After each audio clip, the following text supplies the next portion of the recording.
जय हिंद दोस्तों। जय हिंद दोस्तों, चाणक्य जीएस एकेडमी में आपका स्वागत है। दोस्तों, आज हम बात करेंगे क्लास 12th के बायोलॉजी के फर्स्ट चैप्टर पुष्पी पादपों में लैंगिक जनन के बारे में। हमने इस वीडियो में उन एमसीक्यू प्रश्नों को रखा है जो साल 2023, 24 और 25 के बोर्ड एग्ज़ाम में बार बार प्रश्न पूछे गए हैं। यदि आप इन सभी प्रश्नों को तैयार कर लेते हैं तो आपके इस चैप्टर से एक भी प्रश्न गलत होने की संभावना नहीं रहेगी।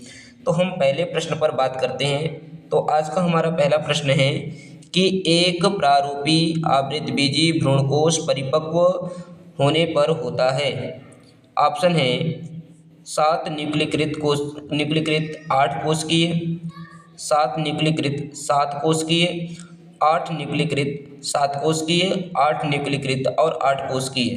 अर्थात इस प्रश्न में पूछ रहा है कि जब एक आवृतबीजी भ्रूणकोश परिपक्व हो जाता है तो उसके अंदर कुल कितने कोशिका और कितने केंद्रक होते हैं।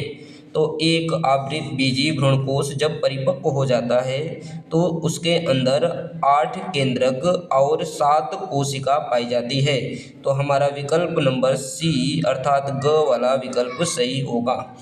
अगले प्रश्न पर बात करते हैं दोस्तों। हमारा अगला प्रश्न है कि एक प्रारूपिक आवृतबीजी परागकोश में लघु बीजाणुधानियों की संख्या कितनी होती है।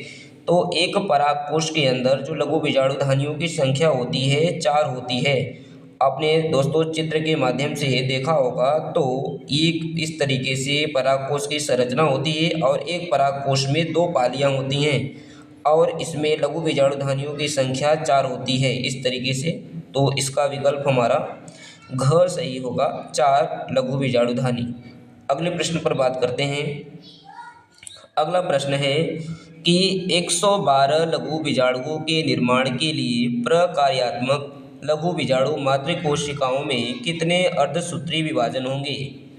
112 लघु बीजाणुओं के निर्माण के लिए कितने अर्धसूत्री विभाजन की आवश्यकता होगी। तो हम जानते हैं कि एक बार अर्धसूत्री विभाजन होने पर 4 कोशिकाओं का निर्माण होता है। तो 112 लघु बीजाणुओं के निर्माण के लिए कितने अर्धसूत्री विभाजन की आवश्यकता होगी। तो हम 112 में 4 से भाग देंगे तो हमारा आएगा 28 अर्थात 28 बार अर्धसूत्री विभाजन होने पर 112 लघु बीजाणुओं का निर्माण होगा। तो हमारा ऑप्शन ख वाला सही होगा। अगले प्रश्न पर बात करते हैं। अगला प्रश्न हमारा है कि निभाग पाया जाता है। निभाग किसमें पाया जाता है। तो ऑप्शन है परागकणों में, बीजांड में, भ्रूणकोश में और उपरोक्त सभी में। तो हमारा इसमें जो निभाग पाया जाता है वह बीजांड में पाया जाता है। तो हमारा ख वाला विकल्प सही होगा। अगले प्रश्न पर बात करते हैं। आज का अगला प्रश्न है हमारा कि निम्नलिखित में से किसमें कीट परागण होता है। कीट के द्वारा किसमें परागण होता है। आपके पास विकल्प है गुड़हल में, अंजीर में, गेहूं में, हाइड्रिला में। तो हमारा इसमें सही विकल्प होगा ऑप्शन क गुड़हल। गुड़हल के अंदर जो होता है गुड़हल में जो होता है हमारा कीट के द्वारा परागण होता है, जबकि अंजीर में तितैया के द्वारा होता है और गेहूं में हवा के द्वारा होता है, हाइड्रिला में जल के द्वारा परागण होता है। तो इनको भी याद रखेंगे दोस्तों। अगले प्रश्नों पर बात करते हैं। अगला प्रश्न हमारा है कि इनमें से कौन कूट फल है। कूट फल का मतलब होता है या अर्थ होता है यहाँ पर, कूट फल को हम असत्य फल कहते हैं, असत्य फल कहते हैं कूट फल को। तो हमारा इसमें विकल्प दिया है सेब, अंगूर, आम, अमरूद। तो इसमें कूट फल का जो उदाहरण होगा सेब। सेब जो होता है कूट फल का उदाहरण है। अर्थात कूट फल की जो परिभाषा बनती है कि जो अंडाशय के अतिरिक्त पुष्प के अन्य भाग से जब कोई बनते हैं तो उसे असत्य कहते हैं, असत्य फल के श्रेणी में रखा जाता है। तो जो सेब होता है इसका निर्माण पुष्पासन से होता है, पुष्पासन से। ठीक है, अगले प्रश्न पर बात करते हैं। अगला प्रश्न हमारा है आवृतबीजी पौधों का भ्रूणकोश होता है। आवृतबीजी पौधों का भ्रूणकोश कैसा होता है। द्विगुणित होता है, बहुगुणित होता है, त्रिगुणित होता है और अनुगुणित होता है। तो आवृतबीजी पौधों का जो भ्रूणकोश होता है वह त्रिगुणित होता है। भ्रूणकोश की बात कर रहा है दोस्तों। भ्रूणकोश में जब हम इसका चित्र पढ़ते हैं मादा भ्रूणकोश में, तो एक केंद्रीय कोशिका, ध्रुवीय कोशिका, और यहाँ से इस तरीके से पराग नलिका से जब नर युग्मक आता है तो एक नर युग्मक जाकर इस कोशिका से मिल जाता है, जिसमें तीन मिलते हैं, तीन कोशिका मिलती है और ये तीनों मिलकर आपस में बनाते हैं त्रिगुणित कोशिका का। तो हमारा इसमें विकल्प होगा घ सही। अगले प्रश्न पर बात करते हैं दोस्तों। अगला प्रश्न है कि टेपिटम का कार्य होता है। टेपिटम का कार्य होता है परागकणों को नष्ट करना, अंतःस्थितियम का निर्माण करना, परागकणों का निर्माण करना और परागकणों को पोषण प्रदान करना। तो टेपिटम जो होती है परागकोश की अंतिम परत होती है जो अंदर पाई जाती है, और इसका मुख्य कार्य होता है परागकणों को पोषण देना। तो हमारा इसमें विकल्प होगा घ विकल्प सही होगा। टेपिटम का कार्य होता है परागकणों को पोषण प्रदान करना। अगले प्रश्न पर बात करते हैं दोस्तों। अगला प्रश्न हमारा है निम्नलिखित में से कौन सा आभासी फल नहीं है। आभासी फल को असत्य फल कहते हैं। असत्य फल, असत्य फल। तो इसमें से कौन असत्य फल नहीं है। सेब, स्ट्रॉबेरी, काजू और आम। तो दोस्तों हम जानते हैं कि सेब, स्ट्रॉबेरी और काजू ये तीनों असत्य फल के उदाहरण हैं, जबकि आम जो होता है यह सत्य फल का उदाहरण है। आम जो होता है सत्य फल का उदाहरण है। तो हमारा ऑप्शन घ सही होगा इसमें। अगले प्रश्न पर बात करते हैं दोस्तों। अगला प्रश्न हमारा है कि वेल्सिनेरिया के पौधे में किसके द्वारा परागण होता है।